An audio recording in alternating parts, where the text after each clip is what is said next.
Hello दोस्तों, कैसे हो? मैं हूं Rajveer Sagar, multi brand two wheeler technician, और आप देख रहे हो मेरे यूट्यूब चैनल ARV ब्रदर्स। जैसे कि आप सभी को पता है, मैं स्कूटी से रिलेटेड, मोटरसाइकिल से रिलेटेड नॉलेज देता रहता हूं। तो आज इस वीडियो में मैं आपको बताऊंगा कंप्लीट इंजन कैसे रिबिल्ड करते हैं स्कूटी हीरो मैस्ट्रो का। हीरो मैस्ट्रो के अंदर कंप्लीट मैं इंजन फिट कर रहा हूँ, सारे जेन्युइन पार्ट यूज़ कर रहा हूँ। जेन्युइन पार्ट कौन कौन सी कंपनी के आते हैं मैं सब आपको शेयर करूँगा। अगर आपने इस वीडियो को पूरा कंप्लीट देख लिया ए से लेकर जेड तक बिना स्किप किए, मैं वादा करता हूँ आपको पूरी कंप्लीट डिटेल इंजन की मिल जाएगी। आपके मन में कोई डाउट रहे तो आप मुझे कमेंट करके जरूर बताना, मैं आप उसका रिप्लाई देने की पूरी कोशिश करूंगा।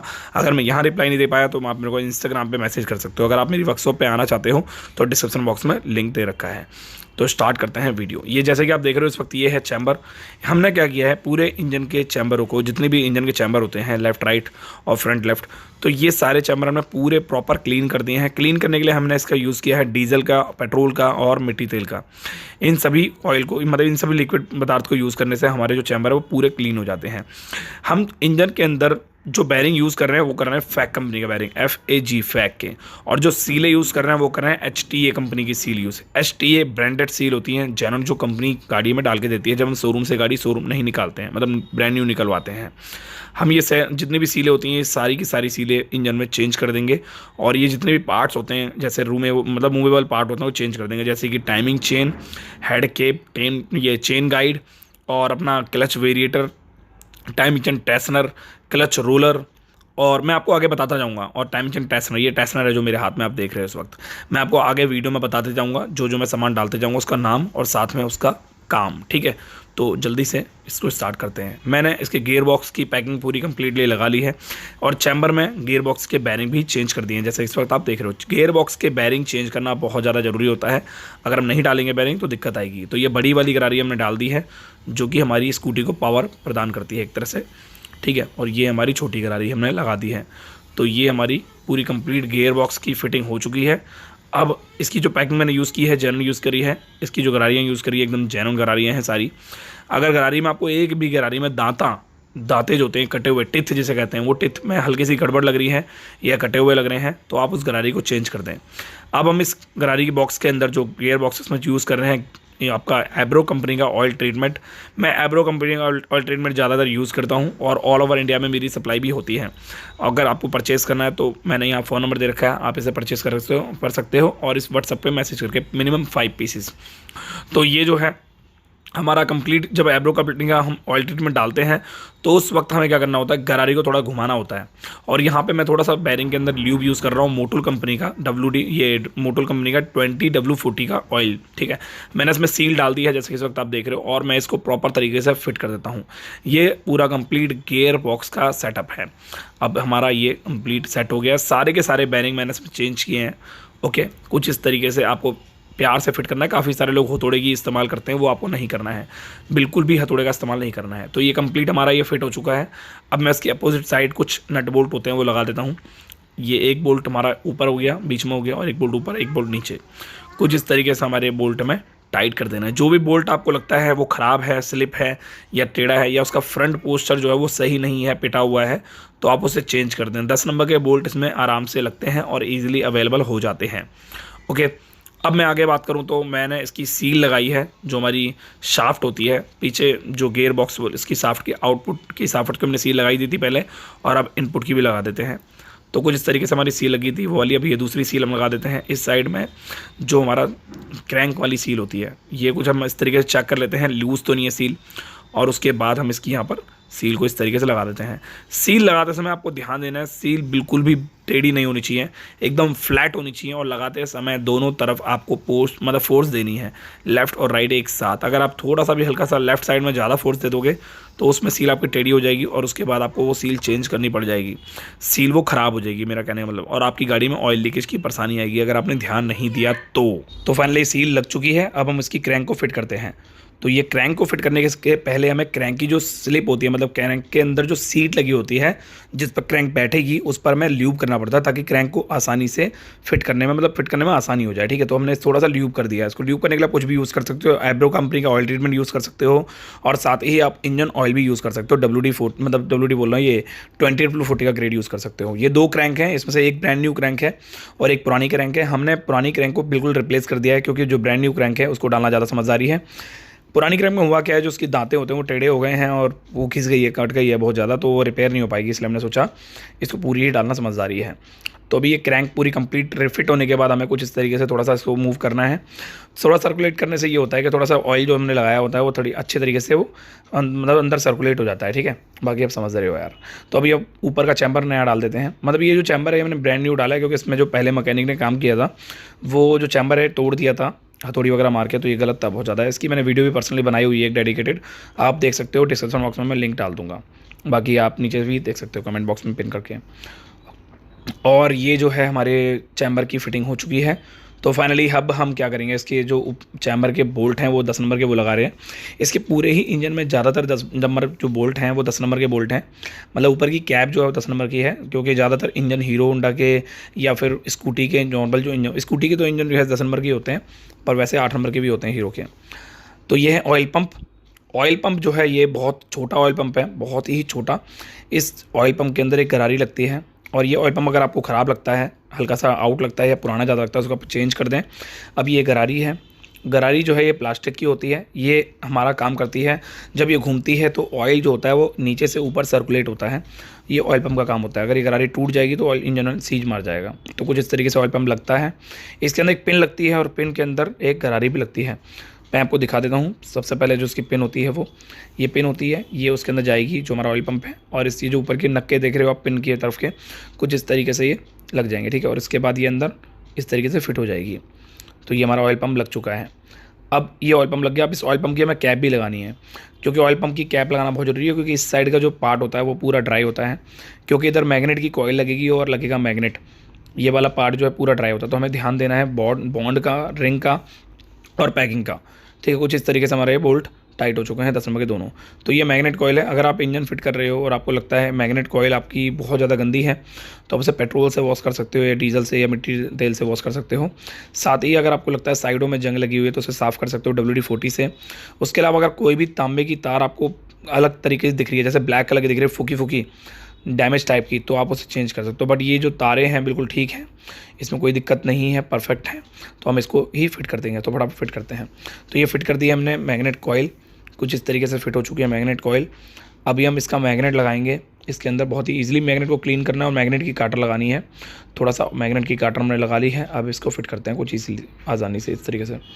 बहुत ही ज़्यादा सिंपल है। अगर आप इंजन फिट कर रहे हो तो बहुत ज़्यादा सिंपल है। अगर अच्छा एक बात और बता देता हूँ, ये जो आप देख रहे हो प्लास्टिक का जो कैप, मतलब कैप देख रहे हो, एक कवर देख रहे हो, एक तरह से पंखा बोल लो इसको, जो हमारा ये पंखा है प्लास्टिक का, ये इस साइड इसलिए लगाया जाता है क्योंकि इंजन को हवा नहीं मिल पाती, क्योंकि पूरी बॉडी से कवर होता है। तो जब गाड़ी स्टार्ट होती है तो यही पंखा, जब गाड़ी घूमती है, मतलब इंजन घूमता है, मैग्नेट घूमता है, तो कॉमन सी बात है, जब स्टार्ट होगी तो मैग्नेट घूमेगा, और मैग्नेट घूमेगा तो ये पंखा भी घूमेगा। तो जब ये पंखा घूमता है प्लास्टिक का, तो बहुत तेज़ी से हवा को बनाता है, ठंडी ठंडी हवा को बनाता है। तो उस हवा की वजह से इंजन एयर कूल्ड हो पाता है, यानी कि एयर कूल्ड, एयर से ठंडा हो पाता है। अब आप जानते ही हो इंजन पूरा ढका होता है बॉडी की वजह से, तो इसको हवा लगना बहुत ज़्यादा ज़रूरी है। अगर ऐसा नहीं होगा तो ये इंजन जल्दी से डैमेज हो जाएगा। तो कंपनी ने क्लच की साइड भी दे रखा है एक पंखा, वो मैं आपको आगे दिखा दूंगा, और मैग्नेट भी साइड भी दे रखा है। मैग्नेट वाला जो पार्ट है वो मैग्नेट की तरफ आपको ठंडा करेगा, और क्लच वाला जो पार्ट है वो क्लच के अंदर की तरफ वो आपको क्लच को ठंडा करेगा, ठीक है। और ये बहुत ही अच्छी लगी मुझे टेक्नोलॉजी, और बहुत ही बढ़िया लगी। तो ये हमारा एक्सल फिट हो रहा है मैन स्टैंड का, क्योंकि अब इंजन काफ़ी ज़्यादा फिट हो चुका है, तो हमने सोचा कि मैन स्टैंड इसका लगा दिया जाए ताकि आसानी हो इंजन फिट करने में।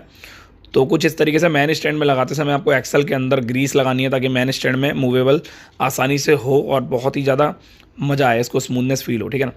तो कुछ इस तरीके से हमारा ये मैन स्टैंड लग चुका है, और ये लग गया फटाफट।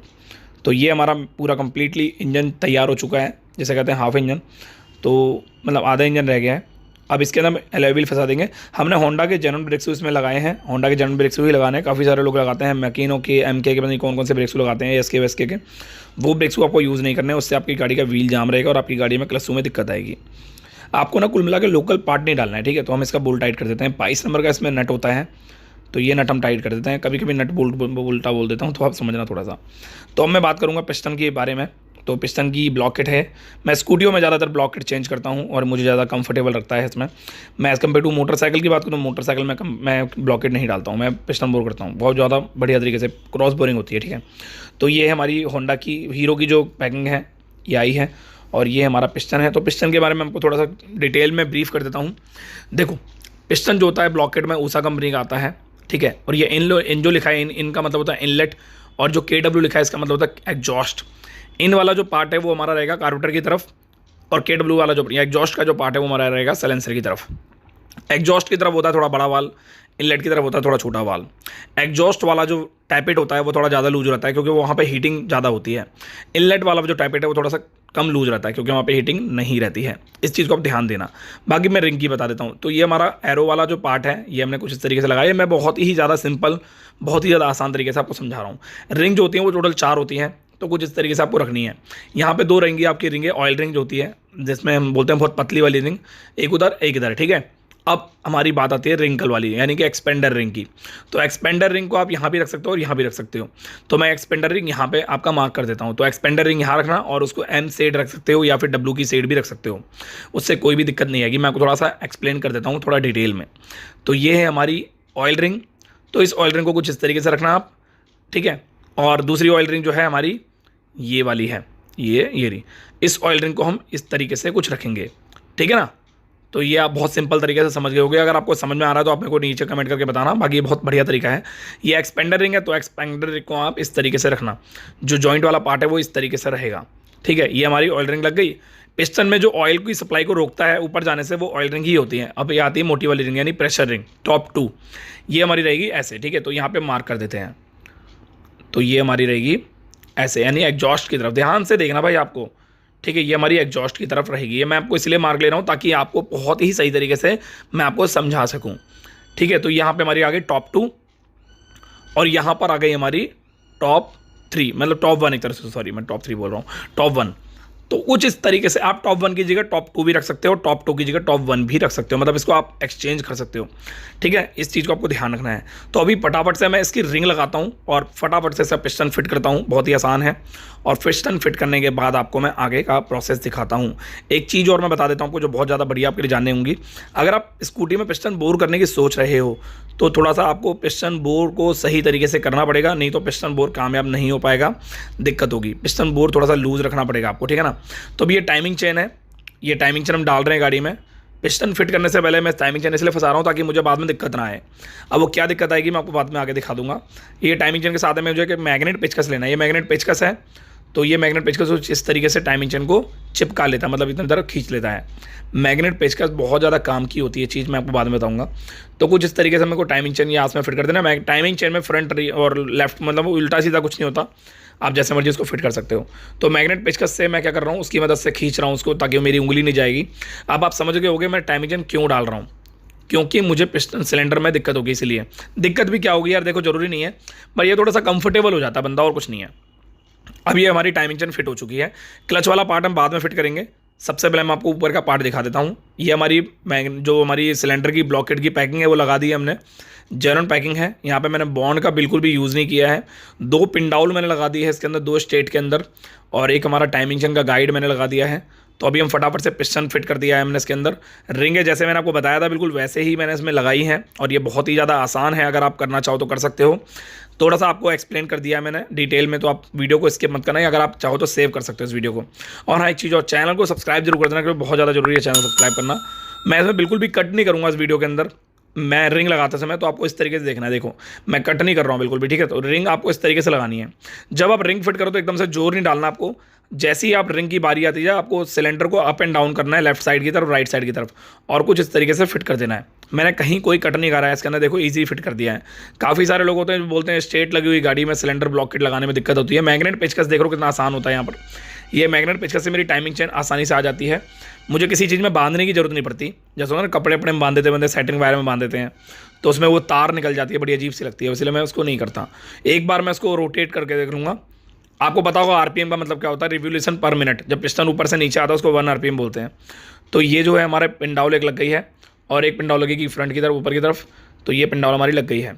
तो 2 पिनडाउल का होना बहुत ज़्यादा जरूरी है, क्योंकि हमारी जो गैसकेट होती है वहाँ से लीकेज होने के चांसेस बहुत माइनस हो जाते हैं, बिल्कुल 0.0 माइनस। अगर हम बॉन्ड का यूज़ करें तो हम थोड़ा सा बॉन्ड का यूज़ कर सकते हैं इस वाली पैकिंग में, लोहे की।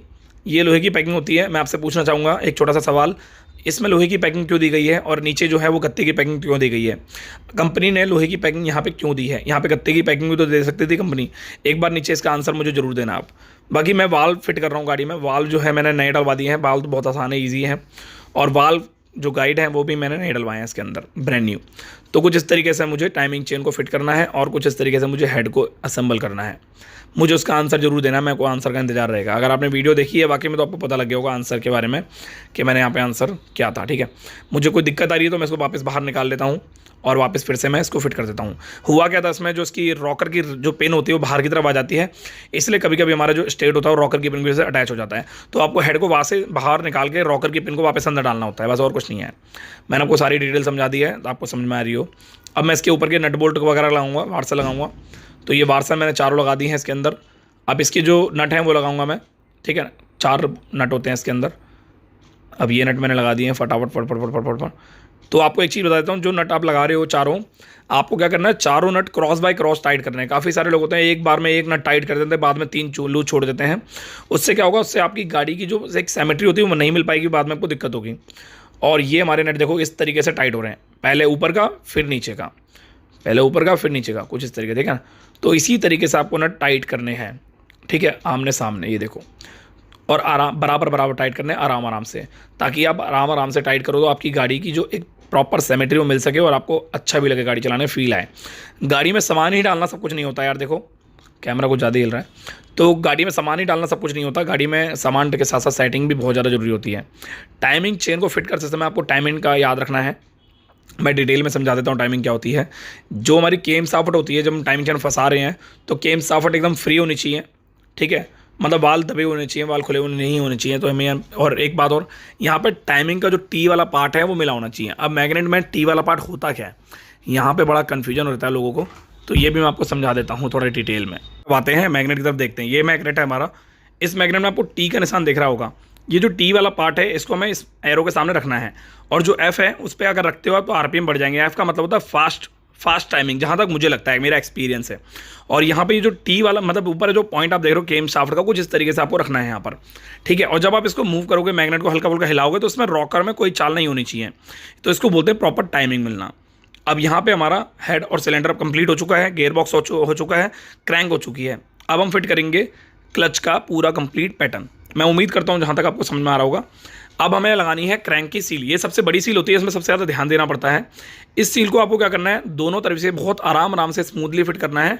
अगर आप इसमें सील के एक सिरे को ज़्यादा अंदर कर दोगे, दूसरे सिरे को बाहर कर दोगे, तो लीकेज कभी बंद नहीं हो पाएगी और आपकी गाड़ी में क्लच के अंदर लीकेज रहेगी। क्लच स्कूटियों का ड्राई रहता है, यानी सूखा रहता है, उसमें कोई ऑयल की सर्कुलेशन नहीं होती है। तो आपको यहाँ पे ध्यान देना है, सील को बराबर रखना, ठीक है। तो इस चीज़ में होने के बाद इसको कैप लगा देनी है, ताकि सील गर्म होकर बाहर ना आए। आपको एक ध्यान रखना है कैप लगाने के बाद। और हाँ, एक चीज़ और, यहाँ बॉन्ड वॉन्ड का इस्तेमाल नहीं करना है। काफ़ी सारे लोग बॉन्ड का इस्तेमाल करते हैं, बहुत गलत होता है वो। तो यहाँ पर हमारी कैप लग चुकी है, हम इसके बोल्टों को टाइट कर देते हैं। कैप लग चुकी है, अब हम लगाएंगे क्लच वेरिएटर। वेरिएटर जो होता है कुछ इस तरीके से काम करता है।